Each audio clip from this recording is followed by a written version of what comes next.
Assalamualaikum warahmatullahi wabarakatuh. Selamat pagi teman-teman.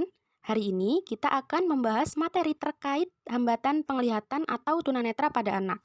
Sebelumnya, perkenalkan saya Alvina Rahmatin dengan NIM 180404039 dan rekan-rekan saya Rena Widyasari dengan NIM 180404013, Muhammad Nurul Azmi dengan NIM 180404037, Nani Ariska dengan NIM 180404067 dan ST Asdianti dengan NIM 1054011243118. Ada 5 pembahasan pada materi kali ini, yakni yang pertama, pengertian tunanetra, yang kedua, klasifikasi anak tunanetra, yang ketiga, karakteristik anak tunanetra, yang keempat, faktor penyebab terjadi ketunanetraan, yang kelima, faktor layanan pendidikan anak yang mengalami hambatan penglihatan atau tunanetra. Selanjutnya, pembahasan yang pertama akan dibahas oleh rekan saya Rena Widyasari. Pengertian tunanetra menurut para ahli. Yang pertama, Frans Harsana Sastraningrat mengatakan bahwa tunanetra ialah suatu kondisi dari indera penglihatan atau mata yang tidak berfungsi sebagaimana mestinya. Yang kedua, Irham Hosni menegaskan bahwa seseorang dikatakan tunanetra adalah orang yang kedua penglihatannya mengalami kelainan sedemikian rupa dan setelah dikoreksi mengalami kesukaran dalam menggunakan matanya sebagai saluran utama dalam menerima informasi dari lingkungannya. Yang ketiga, Dr. Handes Nurholis menyatakan bahwa tunanetra adalah kerusakan atau cacat mata yang mengakibatkan seseorang tidak dapat melihat atau buta. Yang keempat, Ardi menyatakan bahwa seseorang dikatakan tunanetra bila dalam pembelajaran ia memerlukan atau membutuhkan alat-alat maupun metode khusus atau dengan teknik-teknik tertentu sehingga dapat belajar tanpa penglihatan atau penglihatan terbatas. Lalu yang kelima, Hartman dalam Anastasia Wijayanti dan Immanuel Hitipiu menjelaskan tunanetra adalah seseorang anak yang tidak dapat menggunakan penglihatannya, oleh sebab itu ia bergantung pada indera lainnya seperti pendengaran atau perabaan. Baik, yang selanjutnya yaitu menurut Baraga dalam menguraikan bahwa orang yang mengalami hambatan penglihatan adalah seseorang yang mengalami cacat penglihatan sehingga mengganggu dalam belajar dan pencapaian belajar secara optimal sehingga diperlukan berbagai penyesuaian dalam proses pembelajaran. Yang ketujuh yaitu menurut Munawir Yusuf, istilah tunanetra atau buta menggambarkan kondisi di mana penglihatan tidak diandalkan lagi meskipun dengan menggunakan alat bantu sehingga tergantung pada fungsi indera-indera yang lain. Dampak penglihatan kurang sehingga mempunyai kesulitan dengan tugas-tugas utama yang menuntut fungsi penglihatan tetapi dapat berfungsi dengan alat bantu khusus namun tetap terbatas. Yang kedelapan, menurut Persatuan Tunanetra atau Pertuni mendefinisikan ketunanetraan sebagai berikut. Orang tunanetra adalah mereka yang tidak memiliki sama sekali atau buta total sehingga mereka yang masih memiliki sisa-sisa penglihatan tetapi tidak mampu menggunakan penglihatan untuk membaca tulisan biasanya berukuran 12 poin dalam keadaan cahaya normal meskipun dibantu dengan kacamata. Yang dimaksud dengan 12 poin adalah ukuran huruf standar komputer di mana pada bidang selebar 1 inci memuat 12 buah huruf.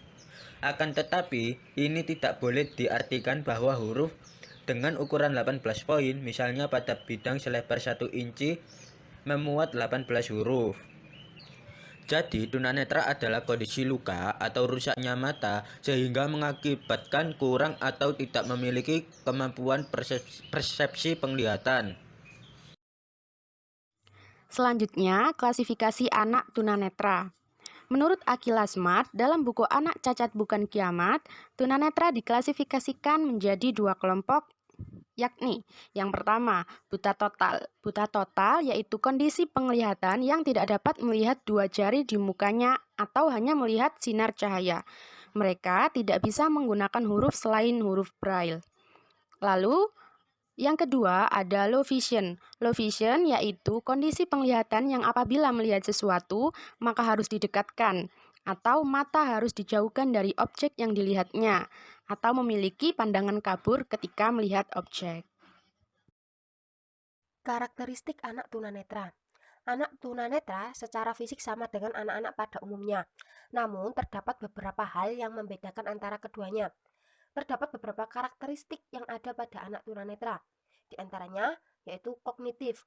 Keterbatasan atau ketidakmampuan penglihatan berpengaruh pada perkembangan dan proses belajar siswa. Lowenfeld, sebagaimana yang dikutip oleh Ardi Wijaya, menggambarkan dampak kebutaan dan low vision terhadap perkembangan kognitif anak.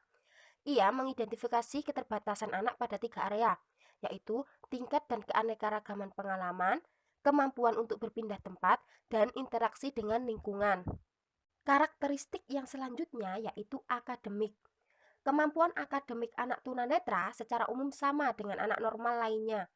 Ketunanetraan mereka berpengaruh pada keterampilan membaca dan menulis. Untuk memenuhi kebutuhan membaca dan menulis, mereka membutuhkan media dan alat yang sesuai. Anak dengan tunanetra total dapat membaca dan menulis dengan huruf braille. Sedangkan anak low vision menggunakan huruf cetak dengan ukuran yang besar. C. Fisik. Keadaan fisik anak tunanetra yang sangat mencolok yaitu kelainan pada organ matanya. Terdapat beberapa gejala tunanetra yang dapat diamati yaitu mata juling, sering berkedip, menyipitkan mata, kelopak mata merah, mata infeksi, gerakan mata tak beraturan dan cepat, mata selalu berair, serta pembengkakan pada kulit tempat tumbuh bulu mata. D. Motorik. Hilangnya kemampuan penglihatan tidak memberi pengaruh besar pada keadaan motorik anak. Anak hanya membutuhkan belajar dan waktu yang sedikit lebih lama untuk melakukan mobilitas.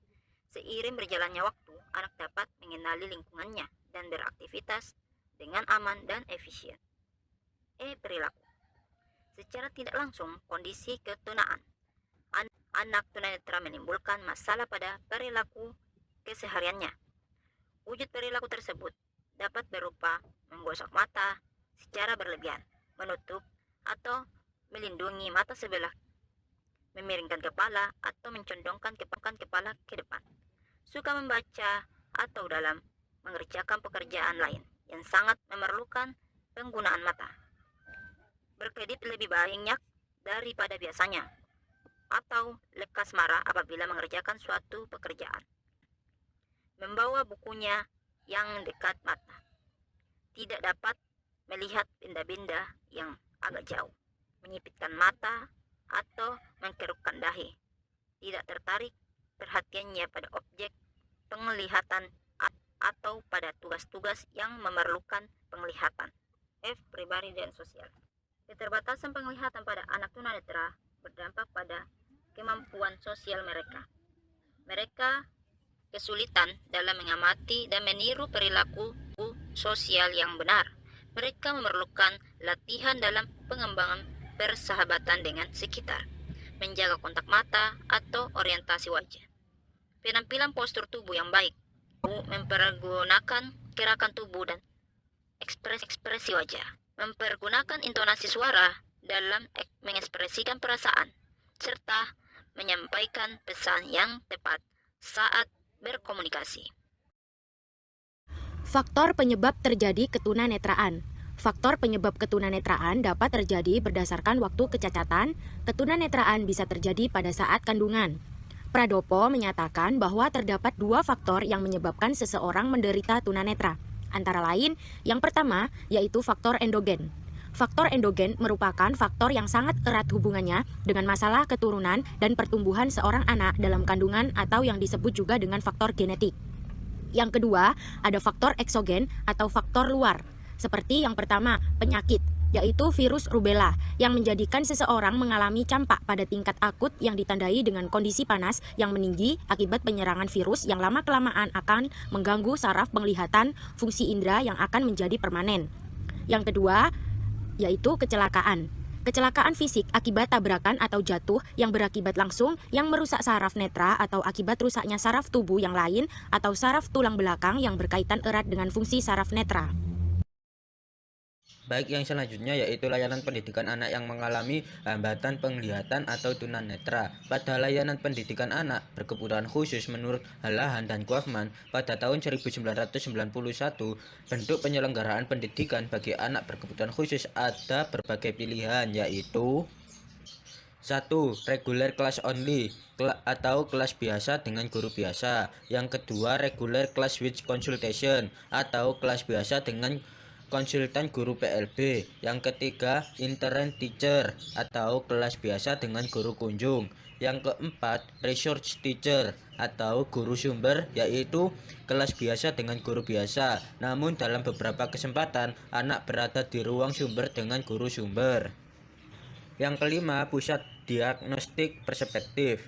Yang keenam, hospital or homebound instruction atau pendidikan di rumah atau di rumah sakit, yakni kondisi anak yang memungkinkan belum masuk ke sekolah biasa. Yang ketujuh, self-contained class atau kelas khusus di sekolah biasa bersama guru PLB. Yang kedelapan, special day school atau sekolah luar biasa tanpa asrama. Yang kesembilan, residential school atau sekolah luar biasa berasrama. Bentuk-bentuk layanan pendidikan bagi anak berkebutuhan khusus dapat dikelompokkan menjadi dua kelompok besar, yakni yang pertama ada bentuk layanan pendidikan segregasi. Sistem layanan pendidikan segregasi ini ialah sistem pendidikan yang terpisah dari sistem pendidikan anak normal. Pendidikan anak berkebutuhan khusus melalui sistem segregasi maksudnya ialah penyelenggaraan pendidikan yang dilaksanakan secara khusus dan terpisah dari penyelenggaraan pendidikan untuk anak normal. Ada 4 penyelenggaraan pendidikan dengan sistem segregasi, yakni yang pertama, sekolah luar biasa atau SLB. Bentuk sekolah luar biasa merupakan bentuk sekolah yang paling tua. Bentuk SLB merupakan bentuk unit pendidikan. Artinya, penyelenggaraan sekolah mulai dari tingkat persiapan sampai dengan tingkat lanjutan diselenggarakan dalam satu unit sekolah dengan satu kepala sekolah. Yang kedua, ada sekolah luar biasa berasrama. Sekolah luar biasa berasrama merupakan bentuk sekolah luar biasa yang dilengkapi dengan fasilitas asrama. Yang ketiga, ada kelas jauh atau kelas kunjung. Kelas jauh atau kelas kunjung ini ialah lembaga yang disediakan untuk memberi pelayanan pendidikan bagi anak berkebutuhan khusus yang tinggal jauh dari SLB atau SDLB. Yang keempat, ada sekolah dasar luar biasa. Dalam rangka menuntaskan kesempatan belajar bagi anak berkebutuhan khusus, pemerintah mulai menyelenggarakan sekolah dasar luar biasa atau SDLB. SDLB ini merupakan unit sekolah yang terdiri dari berbagai kelainan yang dididik dalam satu atap. Dalam SDLB terdapat anak tunanetra, tunarungu, tunagrahita, dan tunadaksa. Bentuk layanan pendidikan terpadu atau terintegrasi, yaitu sistem pendidikan yang memberikan kesempatan kepada anak berkebutuhan khusus untuk belajar bersama-sama dengan anak biasa di sekolah umum. Terdapat 3 bentuk keterpaduan dalam layanan pendidikan bagi anak berkebutuhan khusus menurut Depdiknas pada tahun 1986. Yang pertama, bentuk kelas biasa. Dalam bentuk keterpaduan ini, anak berkebutuhan khusus belajar di kelas biasa secara penuh dengan menggunakan kurikulum biasa. Yang kedua, kelas biasa dengan ruang bimbingan khusus. Anak berkebutuhan khusus belajar di kelas biasa dengan menggunakan kurikulum biasa serta mengikuti pelayanan khusus untuk mata pelajaran tertentu yang tidak dapat diikuti oleh anak berkebutuhan khusus bersama dengan anak normal. Yang terakhir, bentuk kelas khusus. Dalam keterpaduan ini, anak berkebutuhan khusus mengikuti pendidikan sama dengan kurikulum di SLB secara penuh di kelas khusus pada sekolah umum yang melaksanakan program pendidikan terpadu. Kesimpulan, anak-anak berkebutuhan khusus adalah anak-anak yang memiliki keunikan tersendiri dalam jenis dan karakteristiknya yang membedakan mereka dari anak-anak normal pada umumnya. Menurut Akil Smart dalam buku Anak Cacat Bukan Kiamat, klasifikasi tunanetra dibedakan menjadi 2, yaitu buta total dan low vision. Layanan pendidikan bagi anak tunanetra dapat dilaksanakan melalui sistem segregasi, yaitu suatu sistem yang terpisah dari anak yang masih memiliki penglihatan yang masih bagus dan integrasi atau terpadu dengan normal di sekolah umumnya. Tetapi pendidikan dengan sistem segregasi meliputi sekolah khusus, yaitu SLBA, SLBB, dan lainnya. Sekian presentasi dari kelompok 4, kurang lebihnya kami mohon maaf yang sebesar-besarnya. Wassalamualaikum warahmatullahi wabarakatuh.